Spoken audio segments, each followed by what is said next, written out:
പാലാ നഗരസഭ വൈസ് ചെയർപേഴ്സൺമാരായ രാഹുലും കോൺഗ്രസ് കൗൺസിലർമാരും അവിശ്വാസ പ്രമേയ ചർച്ചയ്ക്കായി എത്തി. പാലാ നഗരസഭ വൈസ് ചെയർപേഴ്സൺ രാഹുലും 4 കോൺഗ്രസ് കൗൺസിലർമാരും അവിശ്വാസ പ്രമേയ ചർച്ചയ്ക്കായി എത്തിയിട്ടുണ്ട്. വിവരങ്ങളുമായി പ്രശാന്ത് ജോസഫ് ചേരുന്നുണ്ട്. പ്രശാന്ത്, ഇന്ന് ദിയയെ സംബന്ധിച്ചിടത്തോളം ഇന്നൊരു നിർണായക ദിവസമാണ്. ദിയയുടെ ഭാവി എന്താകുമെന്ന് ഇന്നറിയാം. അതോ ഇനി ഭരണം അട്ടിമറി ഉണ്ടാകുമോ ഇല്ലയോ എന്നൊക്കെ അറിയാം അല്ലേ? തീർച്ചയായും ഗോപിക, ഇപ്പോൾ ഏറ്റവും പ്രധാനപ്പെട്ട ഒരു വാർത്ത എന്തെന്ന് വെച്ച് കഴിഞ്ഞാൽ കോൺഗ്രസിന്റെ വിപ്പ് മറികടന്നുകൊണ്ട് 4 കോൺഗ്രസ് കൗൺസിലർമാർ അവിശ്വാസ പ്രമേയ ചർച്ചയ്ക്കായി എത്തിയിരിക്കുന്നു. ചർച്ചയിൽ പങ്കെടുക്കരുതെന്ന് നിർദ്ദേശിച്ചുകൊണ്ട് കോൺഗ്രസ് നേതൃത്വം ഇന്നലെ കൗൺസിലർമാർക്കെല്ലാം വിപ്പ് നൽകിയിരുന്നതാണ്. കോൺഗ്രസിന് നഗരസഭയിൽ ആകെ 6 കൗൺസിലർമാരാണുള്ളത്. ഇതിൽ 4 പേരാണ് എത്തിച്ചേർന്നിട്ടുള്ളത്. പ്രതിപക്ഷത്ത് 12 പേരാണ് LDF ഉള്ളത്.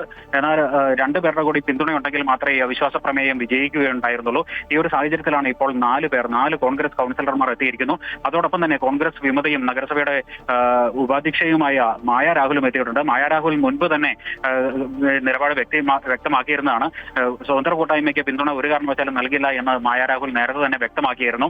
അതോടൊപ്പം തന്നെ കോൺഗ്രസിന്റെ കൗൺസിലർമാരായ ബിജു മാത്യൂസ്, ടോണി റൈപ്പറമ്പിൽ എന്നിവരെ ശക്തമായ പ്രതിഷേധവുമായി രംഗത്തെത്തിയിരുന്നു.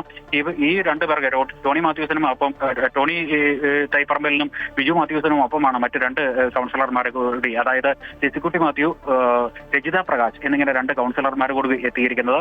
ഇവരുകൂടി ഈ അവിശ്വാസ പ്രമേയത്തെ പിന്തുണയ്ക്കുകയാണെങ്കിൽ ഭരണമുന്നണിയിൽ നിന്നും 5 പേരുടെ പിന്തുണ കൂടി ലഭിക്കുകയാണ്. അതായത് 14 പേരുടെ പിന്തുണയിൽ വിജയിക്കേണ്ട സ്ഥാനത്ത് 5 പേരുടെ പിന്തുണ കൂടി വരുമ്പോൾ ആകെ 17 പേരുടെ വോട്ട് ലഭിക്കുമെന്നുള്ള ഒരു കണക്കൂട്ടലിൽ തന്നെയാണ്. അല്പം മുമ്പ് പ്രതിപക്ഷ നേതാവായ ബിജു പാലപ്പടവൻ പറഞ്ഞത് രാഷ്ട്രീയ അട്ടിമറിയല്ല നടത്താൻ വേണ്ടി ഇടതുപക്ഷം ലക്ഷ്യമിടുന്നില്ല, മറിച്ച് ഇവിടെ നീതിയും ന്യായവും നടക്കണം, അതിനു വേണ്ടിയിട്ടുള്ള ഒരു നീക്കം മാത്രമാണ്. അതിനുവേണ്ടി സമാന മനസ്കരുമായി കൂടിച്ചേരുന്നതിനെ പറ്റി ആലോചിക്കുമെന്ന് ബിജു പാലപ്പടവൻ അല്പം മുമ്പ് വ്യക്തമാക്കിയിരുന്നു. ഇതേസമയം തന്നെയാണ് ഈ ഭരണമുന്നണിയിലെ 5 പേർ ഇപ്പോൾ ഈ നഗരസഭാ ഹാളിൽ എത്തിയിരിക്കുന്നത്. അതിൽ 4 പേർ കോൺഗ്രസിന്റെ തന്നെ കൗൺസിലർമാരാണ്. DCC നേതൃത്വം ഇടപെട്ട് നൽകിയിരിക്കുന്ന വിപ്പിനെ മറികടന്നുകൊണ്ടാണെങ്കിൽ അല്ലെങ്കിൽ അതിനെ എതിർത്തുകൊണ്ടാണ് ശക്തമായ പ്രതിഷേധവുമായി ഇവർ ഈ കൗൺസിൽ യോഗത്തിനായി എത്തിച്ചേർന്നിരിക്കുന്നത്. ഏതായാലും 11 മണിക്കാണ് അവിശ്വാസ പ്രമേയ ചർച്ച ആരംഭിക്കുന്നത്. അല്പസമയത്തിനുള്ളിൽ തന്നെ എന്തായി തീരും ബാക്കി കാര്യങ്ങൾ എന്നുള്ളത് നമുക്ക് വ്യക്തമാകും.